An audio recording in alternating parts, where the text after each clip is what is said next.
Alright, what's up everybody? Hey, this is our first Y-Cast. I'm Matt Hinds and I'm here with Jim Young and Mike Proulx, and we just want to talk a little bit about a few topics. First, Jim, if you would tell us how long you've been here, your experience here, and what you're involved with at the Y. Hi folks, yeah, my name is Jim Young and I've been here a little over 2 years. So I am a NSCA certified personal trainer, also a CrossFit level 1 trainer and general fitness coach. And I enjoy working with people who have limitations, restrictions, medical restrictions or neurological deficits, and so we can talk about that, and I can share some of those experiences, and I also took a few notes to share as we go along. Thanks, Jim. Mike? My name is Mike Proulx. I'm the wellness director here at the Y, and I've been working for this YMCA for about 10 years, and I worked at a couple other YMCAs for about 2 or 3 years before I came here, and I'm also certified through the NSCA as a personal trainer, as a strength and conditioning specialist, and I've got a laundry list of other Y certifications for like Parkinson's, Live Strong, group exercise, stuff like that. And I work with anybody. The majority of people who we have who are members here, they work, they're usually older, just trying to maintain general health and wellness, but I've had a few medium to high level athletes also over the years, so I'll work with anybody in between too. Great. And I'm here, I've been here for about 1.5 years, and I run a few programs. Well, I'm involved with the Muscle Time program, which is a senior-focused workout routine. I teach a core balance and mobility class. I have a cross-training class. It was previously, Mike had been running it for several years, and I picked it up recently. And I also do some programming for the youths as well. So that leads into, I want to talk a little bit about who do we see here at this YMCA, the Bath YMCA. What are the demographics? What does a day look like here, and what type of people do we see coming and going? Jim, I don't know, what have you seen? Well, I would like to recap some of the statistics that Mike talked about. So I know we do get a fair number of seniors, and it's a major part of the community here. Now, I guess we're also a little bit unique in that we have specific populations such as the U.S. Navy, and we have Bath Iron Works, and there's some other demographics and special needs, or at least specific needs to the community that may be different from other YMCAs. But I've worked with a handful of personal training clients, and in general I've worked with most of the people coming in here, just responding to their questions, ad hoc questions, and seeing if I can help them meet their needs with specific exercises and the equipment that we have. And I could maybe go into a few more particulars on some of the restrictions, medical or physical restrictions that some of my personal training clients have had, if you want to go into that. Great, yeah. Well, to add on to what you had said for the demographics, wouldn't you say this is really a family YMCA, as well as it being, given that Bath is got such a large population of retirees and seniors, which that probably makes up the lion's share of our members.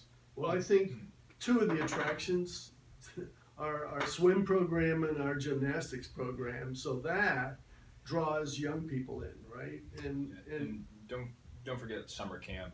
our preschool programs. Like basically, we meet needs in every age category. You know, from our youth developer, our program director Bob Priest says Pampers to Grampers. Like we meet everybody. But yeah, by far the largest category of memberships that we sell are senior memberships.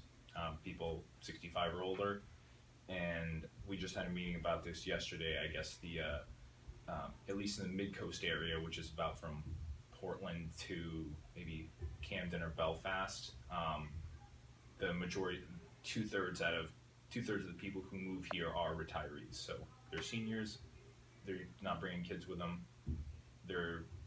That's who's moving here. So it's our largest category, and it's just going to get bigger. Mm-hmm. Yeah, and I know for me, I had worked with a lot of different groups of people, not as many seniors until I started working here. And now that's the majority of the people I'm reaching are seniors.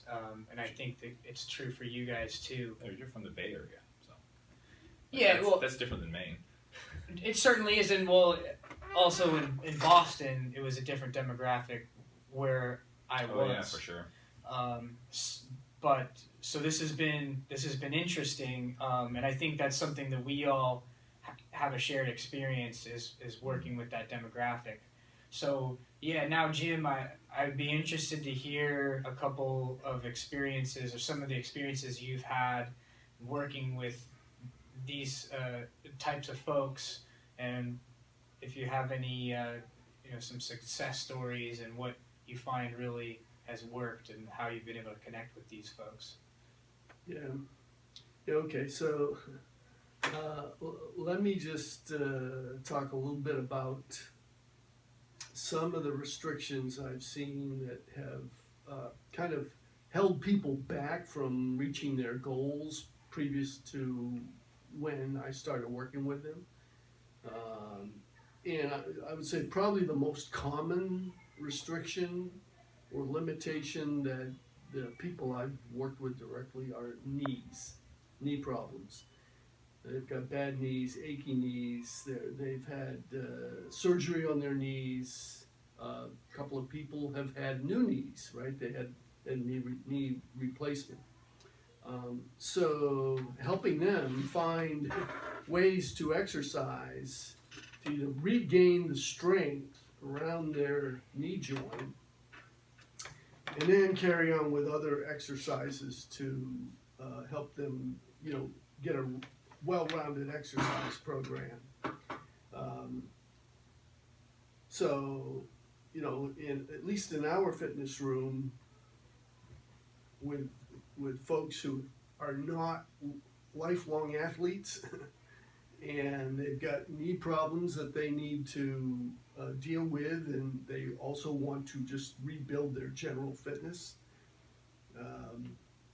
We have the Cybex equipment. It's a good place to start. And, so I've helped them learn how to work through their Cybex sequence of exercises, the machines, and then do some additional exercises on the side. But, limit the stress on the knee joint. And I found another really useful machine up there is the Concept 2 rower. It's a good all-around exercise. I think it's widely respected in our fitness community. And you can do it without putting undue stress on the knee, right? You can take your time with that machine, gradually build up. Very good cardio machine, and it builds muscular endurance for both legs, arms, and core, right? Really good machine. And there's a few drills, stepping drills, hopping drills that can be done without placing too much strain on the knee, so you can gradually build up strength. So that's, I think, one of the most common problems that seniors have had problems with their knees, and so they want to regain overall conditioning and strength and fitness, but they've been held back by their knees. Yeah. So Yeah, does that answer part of your question? definitely, and I'm glad that you brought that up regarding a specific joint that they're having problems with, and I want to come back to that. Okay. But Mike, you were telling me some stories about how one of your approaches is to get somebody focused on a performance-based goal and a measurable goal, and you were telling me some examples of people who had accomplished some things you've been working with. Yeah. Well, I think to sort of piggyback on what you're talking about first is when you're training anybody, especially somebody who's maybe very deconditioned, they're trying to regain their overall health and fitness, or they're relatively healthy and fit, but father time is slowly bringing you down. I think you really got to focus on flexibility and strength. I think flexibility mainly just because as you get older, you get tighter. I mean, like if you look at the old studies done by Yanda, then you have your phasic muscles that get weaker with age, and you have your tonic muscles that get tighter with age. So if you want to be able to stand up straight, you have to stretch out those tonic muscles, and then if you need to strengthen the phasic muscles. So you want to focus on strength and flexibility, but if you have an intelligently written program to help develop those two things, I think everything else comes after that. You can start working on balance, you can start working on coordination, I even think it's honestly a little bit more important than endurance per se. I know there's a lot of emphasis that is put on cardiovascular endurance, because obviously your heart needs to keep working and your lungs need to keep working, because if either one of those stop working, everything stops working. But if you want to get moving and have it be as pain-free as possible, you do need to be flexible and you do need to be strong. And some of the folks I've worked with over the years, it's taken a little while to get them to the point where they can do these benchmark things. But we had a woman, for example, she was in her 50s, and she had a tumor in her shoulder, a very rare kind, and they had to remove part of her scapula and part of some of her ribs, and she couldn't raise her hand higher than right here. And her brother had also passed away from cancer. She's still with us, but she wanted to swim the Peak to Portland, which is 2.4 miles of open water swimming.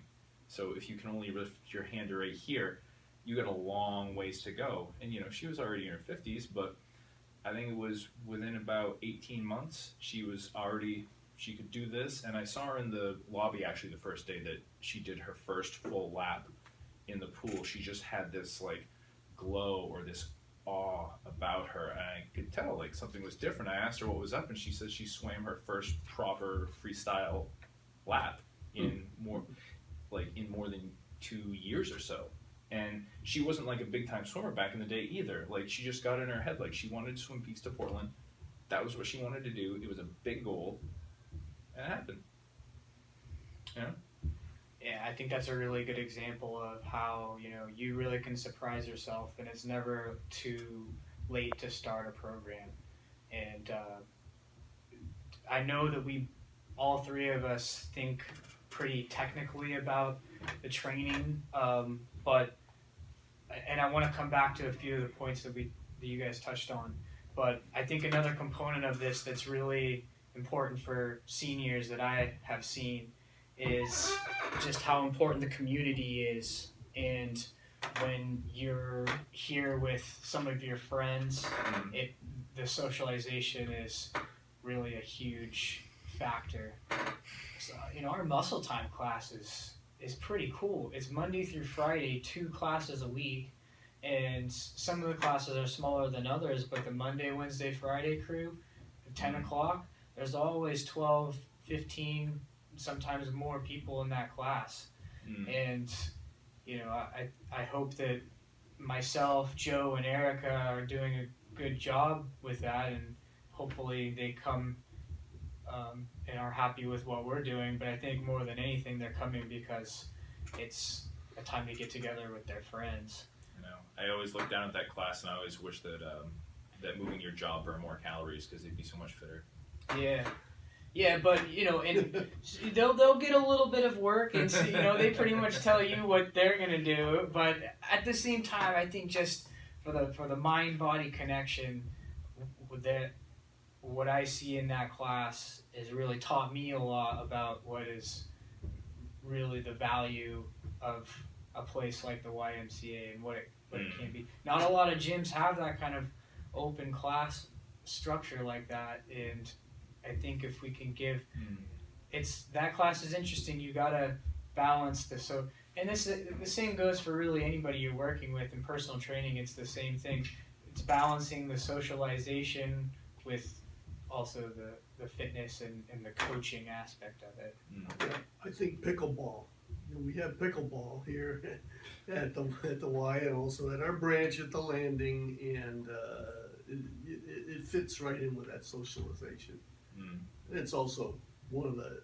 I mean, I think it's an activity that seniors can get into without too much strain. Yeah. I noticed that up in the weight room too, people who come in the gym at the same time every single day, they tend to like form their own kind of social circle. You know what I mean? And every once in a while, somebody's schedule will change, and they'll have to start coming in the mornings instead of the evenings. And I notice this because I'm here like all the time, and I see, people will say, "Did so and so move?" or something like that. It's like, nah, they were here earlier today, but because the other members aren't coming in at the same times, they're still coming at the same time. Like they don't see them and they miss them. Yeah. Do you guys ever see that? Yeah. Well, this is a good breaking point. I want to. We'll come right back. I got a few more things we should talk about. That was 15 minutes. Well, 17 minutes actually.